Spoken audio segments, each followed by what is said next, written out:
ఎంతమంది తొక్కాలని చూసినా బురద చల్లాలనుకున్నా ఏమీ చేయలేరని సినీ నటుడు మంచు మనోజ్ అన్నారు.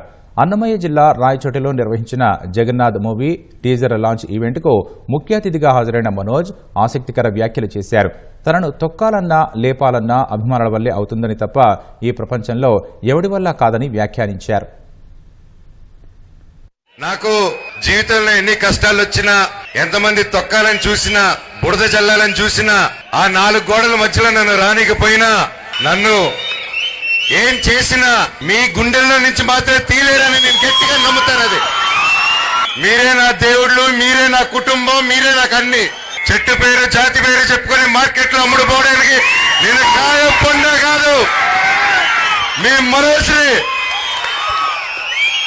మనోజ్ని తొక్కుదామని చూస్తారా? నలుపుదామని చూస్తారా? నన్ను తొక్కుదామన్నా, పైకి లేపాలన్నా అది మీ జనాలు, అది మీ అభిమానులు, అది మీ చేతుల వల్లే అవుతుంది. ఇక ఎవరి వల్ల కాదు ఈ ప్రపంచంలో. నేను ఎప్పుడో కాసు కోసం నిలబడినప్పుడు ఆ కాసు న్యాయం జరిగేంత వరకు నేను అది వదిలిపెట్టేది లేదు. అది బయట వాళ్ళైనా సరే, నా వాళ్ళైనా సరే, న్యాయం కోసం ఎంత దూరమైనా వెళ్తాను. ఈరోజు నా స్టూడెంట్స్ కోసం, నా పల్లెటూరు ప్రజల కోసం, నా ప్రతి ఒక్కరి కోసం నిలబడాను. అండ్ నా ప్రాణం ఉన్నంత నిలబడతాను. ఈ రోజు కాదు, నన్ను ఎప్పటికీ ఆపలేరు.